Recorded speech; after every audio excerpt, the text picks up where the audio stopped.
Welcome to Mythri news ప్రతిక్షణం ప్రజల కోసం. అల్లూరి జిల్లా జీకే వీధి సీలేరు పోలీస్ స్టేషన్ పరిధిలో భారీ గంజాయి పట్టివేత.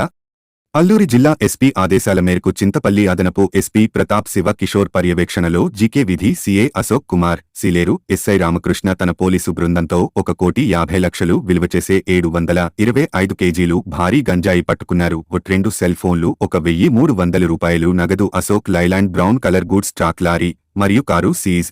2 అరెస్టు, మరో 3 పరార్ అయ్యారు. చింతపల్లి ఏఎస్పీ ఆఫీసులో మీడియా ముందు ప్రవేశపెట్టారు.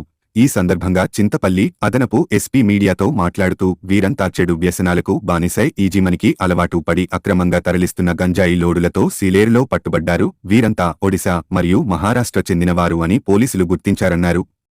గంజాయి వ్యాపారాల్లో పాల్గొన్న ప్రతి ఒక్కరికి కఠిన చర్యలు తప్పవు అని తెలియజేశారు.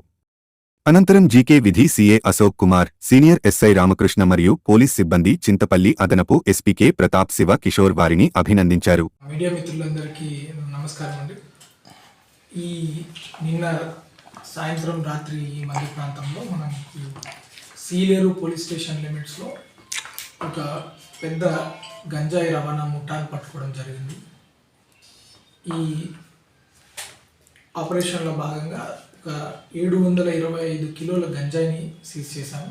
దాంతోపాటు ఒక లారీ ప్లస్ ఒక మారుతి కార్, స్విఫ్ట్ కార్ కూడా సీజ్ చేయడం జరిగింది.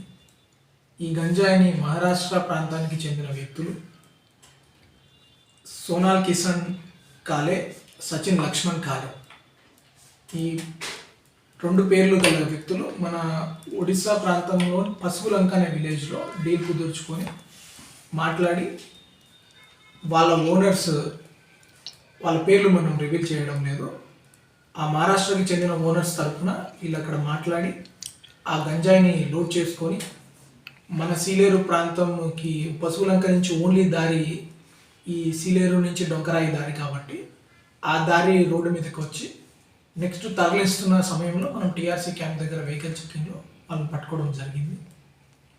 ఈ మొత్తం కేసులో మనకు ఒక ఇంట్రెస్టింగ్ అబ్జర్వేషన్ ఏమంటే, ఈ లోకల్గా ఏ పర్సన్ దీంట్లో ఇన్వాల్వ్ లేదు.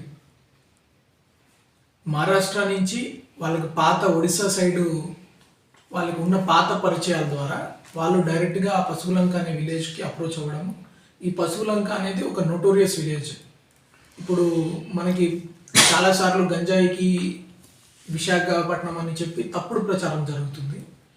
దీని ద్వారా మళ్ళీ ఇంకొకసారి ప్రెస్కి కానీ ప్రజలకు కానీ తెలియజేయడం ఏమంటే, మన దగ్గర రాష్ట్రంలోకి వస్తున్న గంజా కూడా మొత్తం ఈ ఒడిశా ప్రాంతం ఏదైతే మనకి బార్డరింగ్ విలేజెస్ ఉన్నాయో, ఫర్ ఎగ్జాంపుల్ ఈ పశువులంక గ్రామం, దీని దగ్గర నుంచి ఒడ్డు దాటుకోవడానికి కూడా కాంక్రీట్ లాంటి రోడ్డు సీలేరు నది మీదే ఉంది.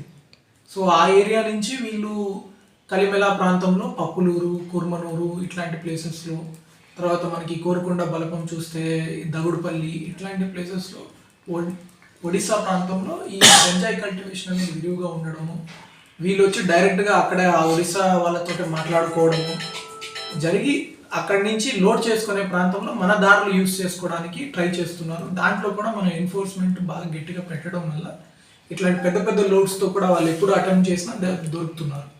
సో ఈ 725 కేజీస్ అట్లాగే సీజ్ చేయడం జరిగింది. దాంతోపాటు మహారాష్ట్రకు చెందిన వ్యక్తులని కానీ ఈ పశువులంకలో కూడా ఎవరు అమ్మారో వాళ్ళందరినీ ఐడెంటిఫై చేయడం జరిగింది. ఖచ్చితంగా ఆ ఒడిశా పోలీస్ సహకారంతో, మహారాష్ట్ర పోలీస్ సహకారంతో మిగిలిన ఫార్వర్డ్లో ఇది ఎక్కడికి గంజాయి తగులుతుంది, తర్వాత ఈ పశువులంకలో ఎవరైతే సప్లై చేశారో వాళ్ళని కూడా ఖచ్చితంగా అరెస్ట్ చేయడం జరుగుతుంది. కాస్ట్ చెప్పండి సార్. 725 కిలోస్ ఎంత కాస్ట్ చెప్తారు? 1,50,00,000 వరకు దీని ధర పలుకుతుంది. మహారాష్ట్రకి వెళ్తే ఇంకా పెరగచ్చు. ఇద్దరిని అరెస్ట్ చేశారు కదా సార్. 6 మెంబర్స్ ఉన్నారు. వీళ్ళు కాకుండా 3 ఉన్నారు. ఇంకా 3 ఉన్నారు. 2 మహారాష్ట్రలో కొనుక్కున్న వ్యక్తులు, 1 అమ్మిన వ్యక్తి, ఒడిశాకు చెందిన వ్యక్తి.